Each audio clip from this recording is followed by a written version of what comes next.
Bonjour et bienvenue. Dans cet épisode des Kezako, la question ne va plus être c'est quoi, mais est-il possible de produire du contenu numérique directement sur la tablette? Semaine 11, est-ce que tu peux nous donner ton avis sur cette petite question? Ah oui, c'est simple.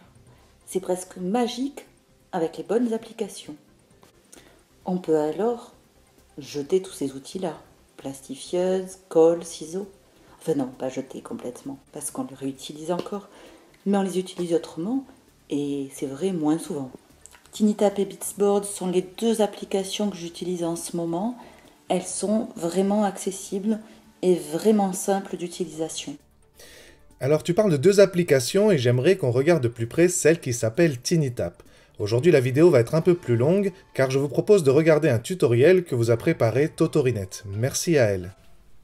Lorsqu'on entre dans l'application, on voit des étagères avec des livres. Certains sont compris directement lorsqu'on télécharge l'application, mais on peut en trouver d'autres et retrouver ces livres en allant ici dans le marché. Outre le fait d'avoir de nouveaux livres, de nouveaux jeux, de nouvelles histoires, ce qui est particulièrement bien lorsqu'on commence à utiliser TinyTap, c'est que l'on peut modifier les livres des autres. Par exemple, ici j'appuie sur modifier et sur crayon et je peux rentrer dans les différentes activités. Par exemple, ici, je peux refaire l'enregistrement du livre. Pour pouvoir partager ces livres, il faudra veiller à créer un compte TinyTap. Pour cela, ça se passe dans le petit cadre qui est à droite où il y a le nounours. Alors, là où c'est intéressant, c'est que ça permet de retrouver tous les livres, même ceux que l'on n'a plus sur ces étagères, tous les livres que l'on a déjà créés et que l'on a mis en partage, et surtout, c'est indispensable pour partager son livre avec d'autres utilisateurs. Nous allons maintenant nous pencher sur la création. Lorsqu'on appuie sur le bouton Créer, une palette d'outils apparaît sur une page blanche. Toute la partie gauche, c'est plutôt pour dessiner. La partie droite, qui est la partie que personnellement j'utilise le plus, est celle qui permet d'ajouter des photos ou alors de profiter des lots de création qui sont compris avec l'application. Chaque image choisie peut être déplacée et réarrangée sur la page. Pour diminuer la taille, on pince avec deux doigts. Ensuite, j'ajoute du texte. Je tapote pour faire apparaître la boîte d'édition. Ici, avec le T, je peux modifier la police. Et je peux également changer la couleur. Voilà, ma page de couverture est prête. J'ajoute une activité. Les différentes activités proposées s'affichent. Là, comme c'est la page de couverture, je vais juste dire le titre. Donc, je vais choisir dire quelque chose. Le bouton d'enregistrement se trouve en haut. J'appuie.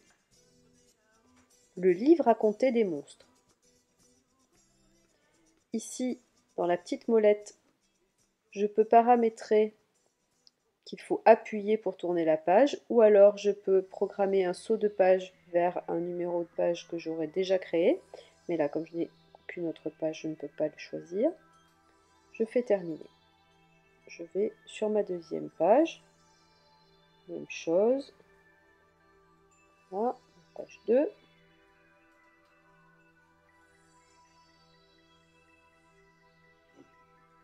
Voici le monstre du 2. Il a deux yeux, mais n'est pas très réveillé. Voilà, j'ai mes pages. Je peux les réarranger en restant appuyé dessus et en les faisant glisser. Comme ceci. Je peux donner un nom à mon jeu. Et ici, je vais créer un autre type d'exercice. Ajouter une activité. Et je vais poser une question. Trouve le monstre du 1 et appuie ton doigt dessus lorsque tu l'as trouvé. Je trace maintenant ma réponse et je valide. Pour chaque question, en appuyant sur la petite flèche, je peux enregistrer une réponse d'encouragement ou un message d'erreur, mais ce n'est pas obligatoire. Si on n'enregistre rien, on aura des youpies et des petits bruits qui signifient à l'enfant que la réponse n'est pas bonne. Voilà, mes questions sont paramétrées. J'appuie sur terminer. Je vais créer une dernière page. Cette fois, je vais découper un puzzle. Je peux enregistrer une introduction. Remets les pièces du puzzle en ordre.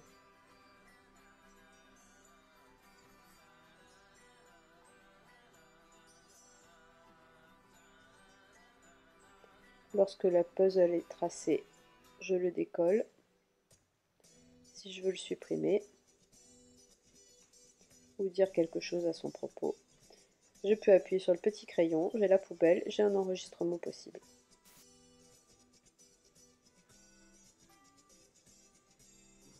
J'ai terminé. Autre type d'activité. Cette fois, je vais créer un tableau sonore.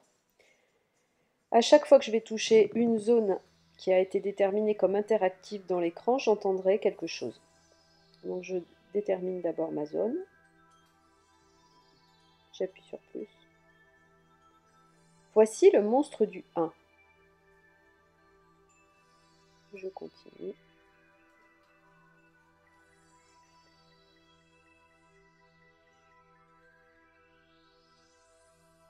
Le livre racontait des monstres. Lorsque j'ai fini de tester mon jeu, on me propose de le partager.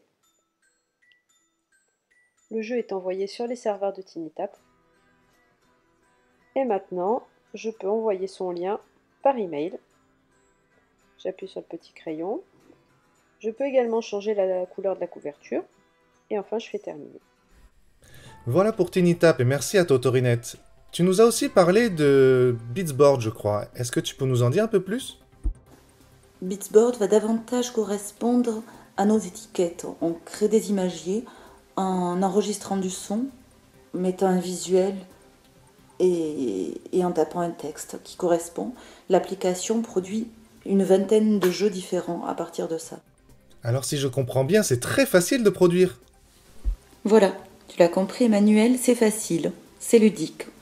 Avec un gros avantage par rapport à nos étiquettes, c'est qu'il y a pour l'élève une validation immédiate et il y a une trace pour l'enseignant avec une validation finale, souvent sous forme de pourcentage d'acquisition. Merci. Merci à toutes les deux d'avoir partagé et contribué dans cette petite vidéo. Et vous, n'oubliez pas, le partage est un trésor, alors partagez.